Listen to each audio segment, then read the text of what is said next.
Hello viewers, welcome to my YouTube channel, The Modeling Guy. Today we are going to tackle the question, what is the difference between acoustic waves versus stress waves? So this question will be answered from an FEM implementation perspective. An acoustic wave is a mechanical wave that propagates through a medium. The medium could be solid, liquid, or gas, and it travels by compression or rarefactions.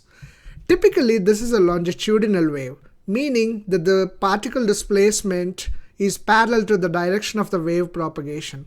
This can be modeled using the acoustic wave equation. So here are some examples where acoustic waves are important.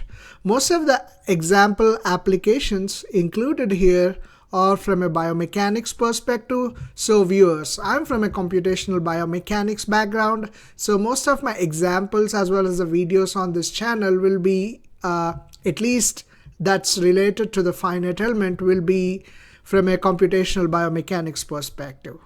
So coming back to the examples, there are different application areas. We have the medical imaging and diagnosis as the first area, where simulating the acoustic wave interactions to reconstruct mechanical properties of the tissues.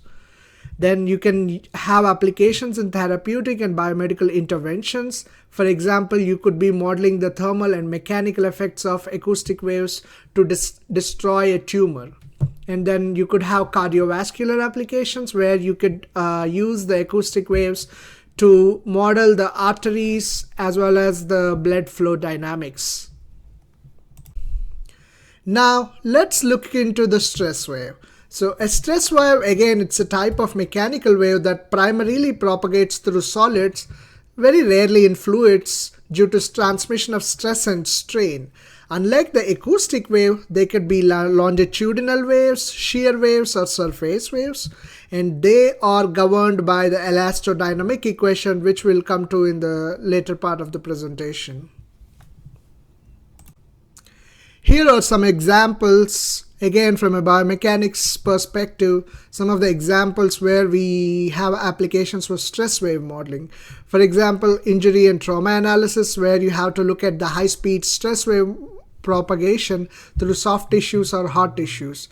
You could be looking at modeling the stress wave transmission in prosthetic limbs for orthopedic and rehabilitation engineering.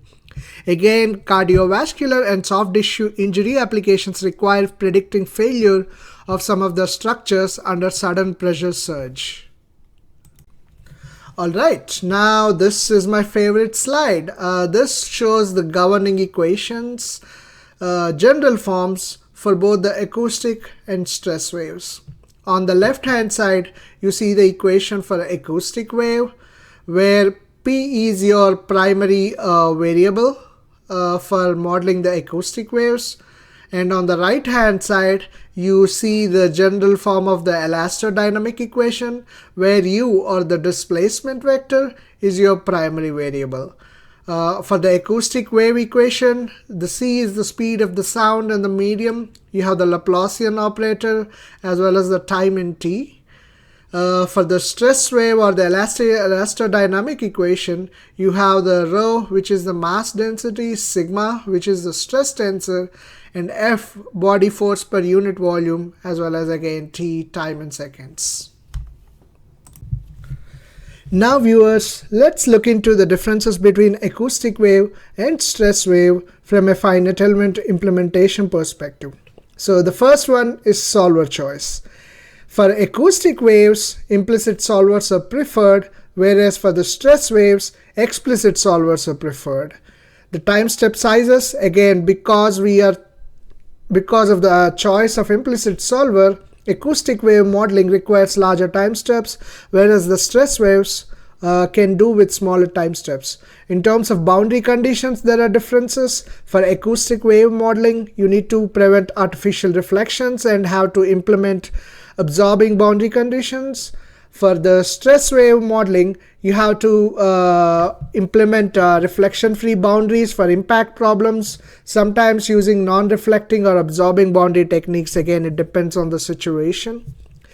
And in terms of element distortion, when these models are implemented, acoustic waves are less prone to negative Jacobians or negative elements, and has a smooth wave propagation, whereas the stress wave modeling or the normal elastodynamic modeling is prone to element distortion, sometimes due to large deformations as well as some extremely complex conditions like the contact modeling and others.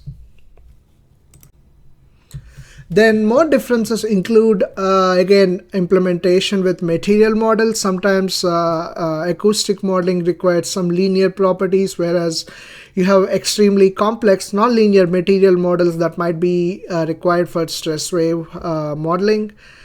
In terms of dispersion and stability, numerical dispersion is a major issue for the acoustic wave modeling.